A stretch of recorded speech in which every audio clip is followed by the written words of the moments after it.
저희 동네에 빵집이 하나 새로 생겼습니다. 그 이름이 온전한 빵집입니다. 빵집 이름으로서는 매우 생소합니다. 혹시 우리 교회 성도가 아닐까? 어쨌든 우리 목사님의 온전론이 빵집으로 열매를 맺고 있는 것 같습니다. 우리 삶의 모든 영역에서 온전함이 열매 맺을 수 있기를 축원드립니다. 성경에는 온전한 빵은 나오지 않지만 온전한 돌이 나오고 있습니다. 다듬지 않은 돌입니다. 온전한 저울입니다. 정확한 저울이 되겠습니다. 온전한 뼈는 완전한 건강을 의미합니다. 온전한 재물이 있고 온전한 친구가 있고 온전한 재판이 있고 온전한 왕이 있고 온전한 언약이 있고 온전한 목장이 있습니다. 우리가 사모하는 온전함은 개인적이고 내면적이고 영적인 차원뿐 아니라 우리 사회, 경제, 문화, 정치 모든 영역에서 하나님의 온전하심 같이 우리도 온전해질 것을 바라보고 있습니다. 오늘 우리가 읽은 본문에는 이사야 선지자가 바라본 온전한 세상이 나타나고 있습니다. 어떻게 이 갈등과 분쟁과 전쟁으로 얼룩진 이 세상이 온전해질 수 있을까요? 이사야는 하나님께서 보내시는 온전한 지도자를 통해서 온전한 세상이 우리 가운데 이루어질 것을 예언하고 있습니다. 여기에 등장하고 있는 이 메시아의 모습은 이사야서에서 정말 독특하고 유일하다고 말할 수 있겠습니다. 이사야는 그의 책 마지막 절정 부분에서 정말 한 번도 보지 못한 새로운 메시아의 모습을 보여주고 있습니다. 핸델이 이사야서에서 메시아 예언을 가장 많이 뽑아내고 찬양을 만들었는데 왜 이 부분을 메시아 속으로 안 가져왔을까? 만약 핸델이 이 본문을 이렇게 작곡으로 찬양으로 만들었다면 우리는 이 메시아의 영광과 그 해방과 자유를 얼마나 깊이 느낄 수 있을까? 이런 상상을 해보게 됩니다. 예수님께서는 메시아 취임 메시지를 전하실 때 바로 이 본문을 여셨습니다. 예수님은 자신의 취임 메시지를 오랫동안 준비하셨을 것입니다. 누가복음의 흐름을 보면 예수님은 세례 요한에게 세례를 받으신 이후에 광야로 나아가서 40일 동안 금식 기도를 하십니다. 그리고 고향 나사렛에 오셔서 첫 안식일에 바로 이 본문을 찾아 읽었다고 말씀하고 있습니다. 40일 동안 이 본문을 깊이 묵상하시고 이 본문의 감동이 이 본문을 통해서 내가 누구인지 나는 무엇을 해야 하는지 성경에 어떻게 이런 말씀이 다 있을까? 자신을 표현할 수 있는 완전한 말씀을 찾으신 것 같습니다. 예수님께서 이 말씀을 읽으실 때 어떤 얼굴이었을까요? 상상해 봅시다. 묵상해 봅시다. 예수님께서 이 말씀을 읽으실 때 어떤 목소리였을까요?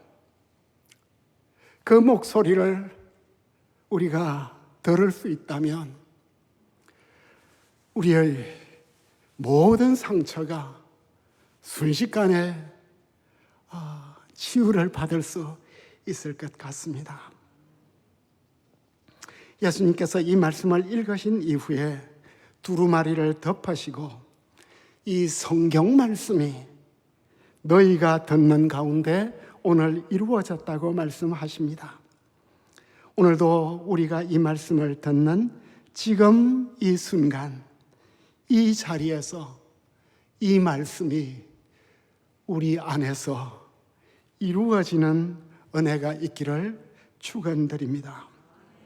이 말씀이 늘 우리 속에서 이루어지도록 이 말씀 붙들고 늘 집중하십시다. 무서운 시험이 닥쳐오더라도 이 말씀 붙들고 집중하시면 우리는 승리할 수 있을 것입니다. 오늘 세 가지 말씀을 묵상하겠습니다. 첫 번째로 메시아께서 부어주시는 성령을 사모합시다. 이 예언은 주 여호와의 영이 내게 내리셨다로 시작을 하고 있습니다. 여기에 있는 나는 이사야가 아닙니다. 장차 올 메시아이기 때문입니다. 문맥을 보면 여기의 나는 이사야서 후반부에 나오는 여호와의 종과 너무나 닮았습니다. 둘 다 성령을 받습니다. 둘 다 아름다운 소식을 전합니다. 둘 다 가난한 자를 돌보고 갇힌 자와 죄수를 풀어주십니다. 둘 다 하나님의 은혜의 해를 선포하고 있습니다.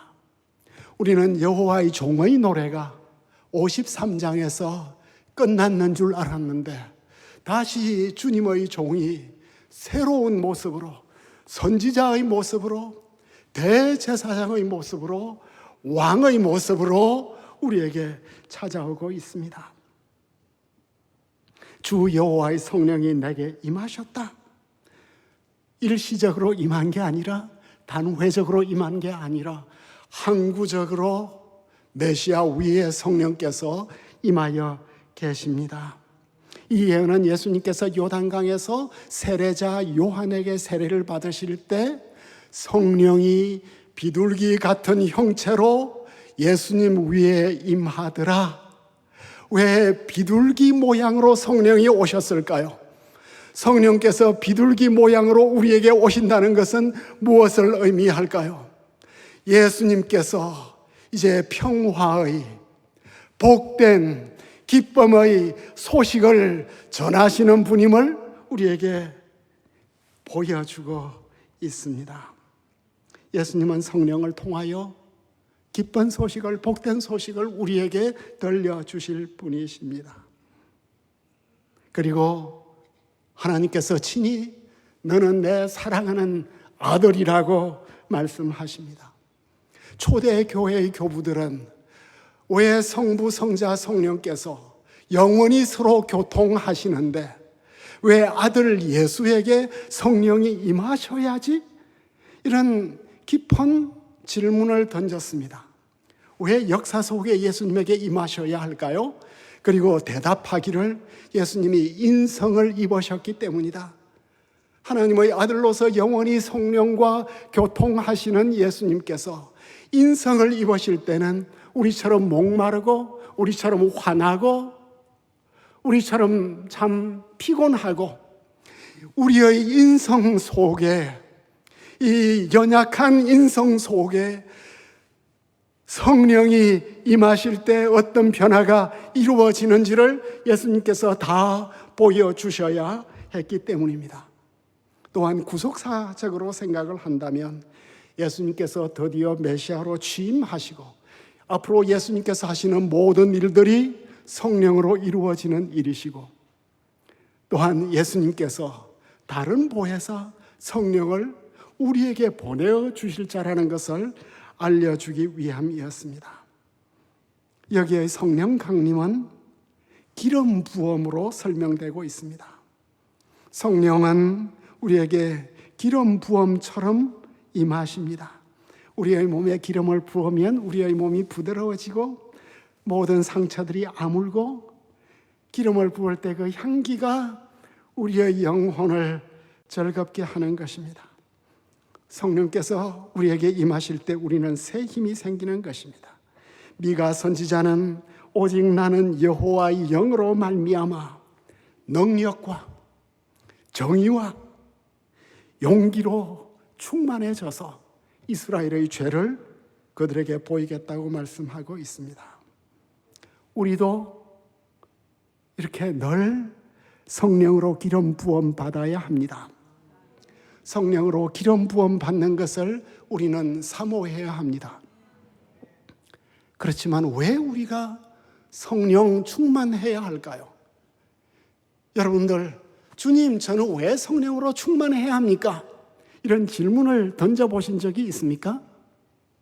저는 한때 너무나 심령이 가려서 산에 가서 하루 종일 주여 성령 충만을 주옵소서, 추운 겨울에 산 위에 올라가서 하루 종일 벌벌 떨면서 졸면서 오순절 성령 충만을 주시옵소서 그랬는데 아무런 감동이 없었습니다. 마지막 순간에 갑자기 와구하노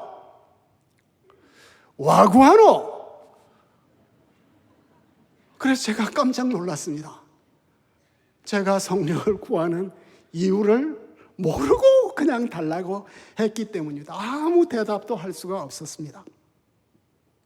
그러다가 어느 날 군대 귀신이 저에게 찾아왔습니다.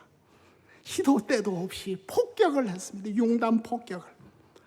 그때 그 전에는 내 손으로 내가 무엇을 못하겠는가, 내 손으로 모든 것을 다 할 수 있다고 생각을 했지만 제 손으로 아무것도 할 수 없었습니다. 잠도 잘 수 없었습니다. 내 제자들도 우리 선생이 이 수업 시간에 무슨 잘못을 하는가 눈빛이 다 변했습니다. 온 세상이 나를 매도하는 것을 느꼈습니다. 싸늘한 눈을 느꼈습니다. 아무것도 할 수 없었습니다. 그때 비로소 제가 엎드려가지고 내가 이래서 성령 충만을 구해야 되는구나. 우리가 누르 punk트, 지로 포인트, 우리가 빵점 받는 순간이 있습니다. 오늘 예수님은 이 절벽 앞에 서 있는 네 부류의 사람을 소개하면서 내가 베푸는 구원의 은혜를 누리라고 말씀하고 있습니다. 나는 가난한 자에게 아름다운 소식을 전하려고 한다. 마음이 상한 자를 고치려고 한다. 포로된 자에게 자유를 주려고 한다. 화가 나서 갇혀있는 자에게 자유를 선포하려고 한다. 예수님의 우선적 관심이 이렇게 가난한 자는 우리는 막스에게 세례를 너무나 많이 받아가지고 바로 있는 자 없는 자라고 생각을 하지만 이 가난한 자는 마음이 정말 비참해진 자, 비천한 자, 무거운 짐진 자, 수고하고 무거운 짐진 자. 가난은 단지 돈이 없는 게 아닙니다. 사개오는 돈이 많아도 정말 손가락질 받으면서 가난하게 살았습니다. 가난한 자에게 아름다운 소식을 전하려고 한다. 우리는 코로나 때문에 정말 가난해졌습니다. 내일을 일용할 양식을 위해서 우리는 날마다 구하면서 살아야 하는 이런 세상이 되었습니다. 이 가난한 심령, 주여, 저는 더 이상 부자가 아닙니다. 제 심령은 정말 가난합니다. 여러분들 정말 가난하십니까? 심령이 가난하십니까? 무릎 꿇어 보십시오. 기분 좋습니다. 여러분들 언제 무릎 꿇어 보았습니까? 무엇 때문에 우리가 누구 앞에 무릎을 꿇겠습니까? 그러나 하나님 앞에 무릎을 꿇으면 기분이 정말 좋습니다. 나도 이 세상에 무릎 꿇을 대상이 있구나. 이 가난한, 이 간절한 심령을 가진 나에게 주님이 오셨구나. 이 가난한 사람을, 마음이 상한 사람, 뼈가 부러진 것 같은, 뼈가 산산조각이 난 것 같은, 이 뼈가 부러지는 순간 우리는 정말 숨도 못 쉬게 됩니다. 심령이 상하면 모든 괴로움이 너무나 커집니다. 조그만 고통도 견디기 어렵습니다. 그러나 우리 하나님은, 예수의 하나님은 상한 심령을 고치시는 분이라고 말씀하고 있습니다. 시편 147편 3절 4절. 별들의 수요를 다 헤아리시고 그것들을 이름대로 부르시는, 별들 하나하나, 여러분들 이름 하나하나 다 불러주시는 하나님께서 상한 심령을 싸매어 주시는도다. 이런 하나님은 세상에 없습니다. 예수님께서는 어떻게 우리의 상한 심령을 싸매어 주실 수 있을까요?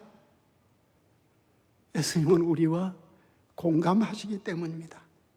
우리의 상한 자리에, 우리가 찔렸던 자리에, 우리가 상했던 자리에, 우리가 징벌을 받았던 그 자리에, 우리가 채찍질을 당했던 그 자리에 예수님께서 계셨습니다. 예수님이 다 받으셨습니다. 우리보다도 훨씬 혹독하게. 그래서 우리가 평화를 누렸고 우리가 나음을 받았습니다. 아니시 카푸어라는 작가가 있는데, 설치미술 작가가 있는데, 회색 벽에다가, 벽돌 벽에다가 붉으스름한 이런 붉은색을 착 이렇게 한 획 거의 대각선으로 그었습니다. 그 작품을 볼 때 저는 처음에 이 사람이 크리스천인가? 예수님의 상처를 이렇게 표현할 수 있을까? 그런데 제목을 다시 보니까 도마의 치유였습니다. 저는 상처로 보았는데 가부어는 치유로 보았습니다. 우리의 상한 마음이 예수님의 상처를 만질 때 치유를 받게 됩니다. 많은 상처 가운데 심령의 상처 치유받아야 합니다. 그렇지 않으면 계속 덧날 것입니다.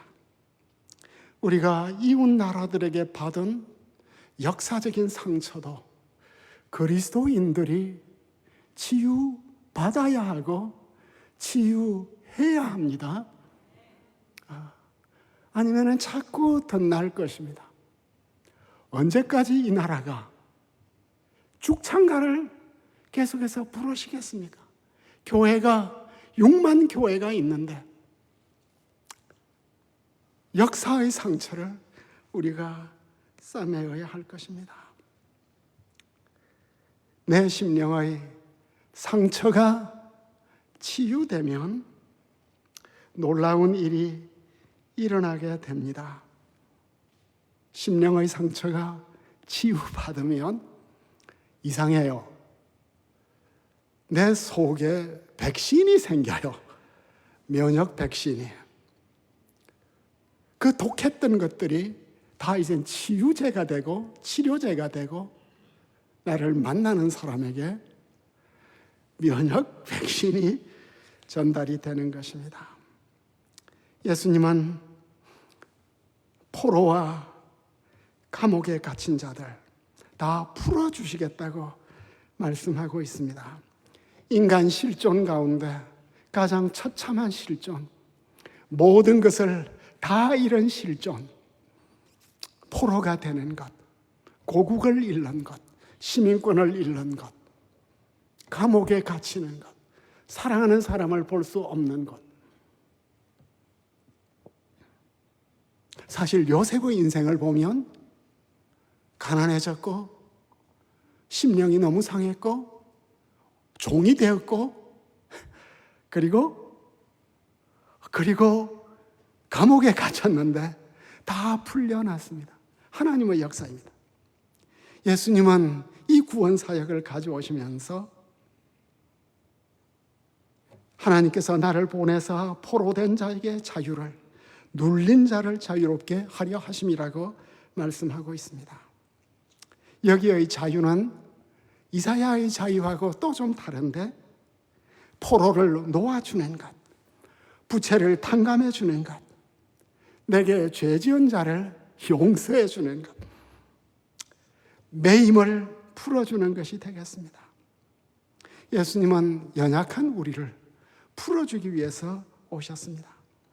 최근에 일본의 국회의원 가운데 노다 세이크라는 분이 인터뷰를 했는데, 정치는 무엇이냐? 약자 곁에 있어 주는 것이다.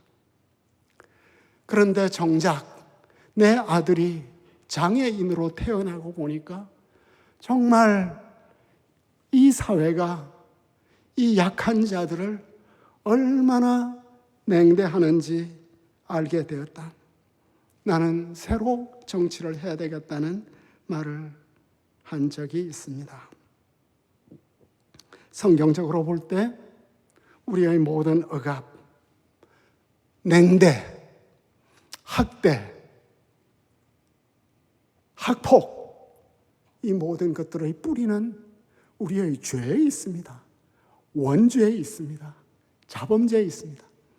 이것이 용수철처럼 늘 튀어나오기 때문에 한 번 튀어나오면 우리는 걷잡을 수 없습니다. 예수님께서 이 죄의 뿌리를 뽑아내어 주시고 새롭게 해 주시기 위하여 우리에게 오셨다고 말씀하고 있습니다. 예수님은 어떻게 나를 풀어줄 수 있을까? 예수님은 어떻게 나를 치유하여 주실 수 있을까? 여러분들 지금 다 멀쩡한 눈으로 저를 쳐다보고 있지만 여러분들이 받아 있는 상처는 영적인 눈으로 볼 때 얼마나 심각한지 모릅니다. 깊은 기도 가운데 우리 자신의 모습을 보면 온몸이 난자되어 있는 자신을 발견할 것입니다. 죄의 상처와 죄의 얼룩이 우리에게 그렇게 깊은 것입니다. 우리의 이 매임에서 예수님은 자유하게 해주시고, 우리가 지고 있는 엄마로서, 아빠로서, 직장인으로서, 가장으로서, 학생으로서 지고 있는 이 무거운 짐은 십자가를 볼 때만 내가 내려놓는 게 아니라 툭 그냥 떨어지는 것입니다. 이것이 성령이 주시는 자유입니다. 마지막으로 우리 다 함께 이 희년의 나팔 소리를 들읍시다. 예수님께서 여러분들의 귀에 내가 상한 심령을 치유하러 왔다는 이 속삭임이 이 순간 여러분들에게 들려지기를 바랍니다. 이 희년의 나팔 소리가 먼저 우리에게 들려지기를 바랍니다. 이사야 선지자는 희년의 자유를 선포하고 있습니다. 모세는 레위기 25장 10절에서 제50년을 거룩하게 하라, 전국 거민에게 자유를 공포하라고 말씀하고 있습니다. 구약의 종교는 완전함을 좋아했습니다. 온전함을 좋아했습니다. 칠수를 통하여 엿새 동안 힘써 일하고 제7일 안식하고 예배합니다. 첫 보리 추수를 하고 밀 추수를 하고 7주를 지나서 첫 열매를 거둔 이후에 7주를 지나면 오순절이 되었습니다. 7월이 되면 대속죄일을 선포했습니다. 하나님 앞에 온 나라가 지은 죄를, 내 개인 죄가 아니라 대한민국 죄가 너무나 깊어졌습니다. 민족의 죄를, 국가의 죄를 하나님 앞에 내어놓고 통해 자복하고 치유를 받았습니다. 7년이 되면 안식년이 되고 7의 7년이 되면 기쁨의 해 희년이 돌아오게 되었습니다.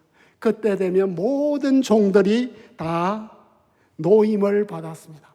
그냥 종살이에서 벗어나는 것이 아니라 넉넉하게 주인이 주어서 새 출발을 할 수 있도록 그리스도인들은 연약한 지체에 대해서 넉넉해야 됩니다.